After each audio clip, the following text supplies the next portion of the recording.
Chairman Wicker, Ranking Member Cantwell, committee members, thank you for the opportunity to join you today, and we share your commitment to aviation safety.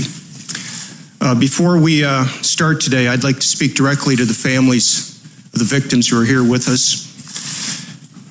On behalf of myself and the Boeing Company, we are sorry, deeply and truly sorry. As a husband and father myself, I'm heartbroken by your losses. I think about you and your loved ones every day, and I know our entire Boeing team does as well. I know that probably doesn't offer much comfort and healing at this point, but I want you to know that we carry those memories with us every day. And every day, that drives us to improve the safety of our airplanes and our industry. And that will never stop. I'm grateful and humbled to be here today and to be able to say these words to the families directly. And I want to convey our absolute commitment to safety, our commitment to learning,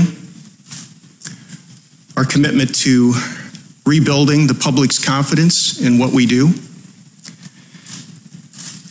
and to preventing accidents from like this from ever happening again. We will never forget, and that is our commitment going forward.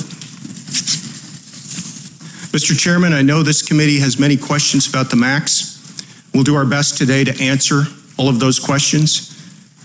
And while one of the accidents is still under investigation, we know both accidents involved the repeated activation of a flight control system called MCAS, which responded to erroneous signals from a sensor that measures the airplane's angle of attack. Based on that, we've enhanced MCAS in 3 ways. First, it will now compare information from both sensors instead of one before activating. Second, MCAS will only activate a single time. And third, MCAS will never provide more input than a pilot can counteract using the control column alone. Pilots will also continue to have the ability to override MCAS at any time. We've brought the best of Boeing to this effort. We've spent over 100,000 engineering and test hours. We've flown more than 800 test flights. We've conducted simulator sessions with 545 participants from 99 customers and 41 global regulators. I've flown on a couple of flights myself. This has taken longer than expected, but we're committed to getting it right. During this process, we've worked closely with the FAA and other regulators. We provided them documentation, had them fly the simulators, answered their questions, and regulators around the world should rigorously scrutinize the MAX and only approve its return to flight when they are completely satisfied with its safety. The public deserves nothing less. Mr. Chairman, today and every day, over 5 million people will board a Boeing airplane and fly safely to their destination. Decades of cooperation and innovation by industry and regulators and the rigorous oversight of this committee have reduced accidents by more than 95% over the last 20 years. But no number other than 0 accidents is ever acceptable. We can and must do better. We've been challenged and changed by these accidents. We've made mistakes, and we got some things wrong.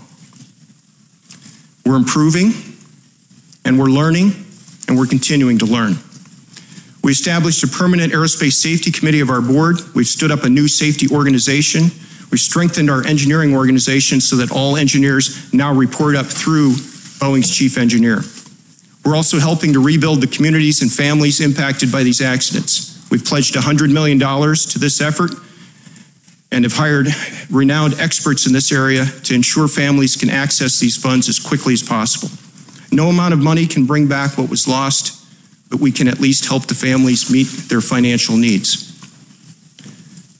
Mr. Chairman, I started at Boeing more than 30 years ago as a summer intern in Seattle. I was a junior at Iowa State University studying engineering, having grown up on a family farm in Iowa. I was awestruck to work at the company that brought the jet age to the world and helped land a person on the moon. Today, I'm still inspired by what Boeing does and by the remarkable men and women who are committed to its outstanding legacy. But these heartbreaking accidents and the memories of the 346 lives lost are now part of that legacy. It is our solemn duty to learn from them, and we will.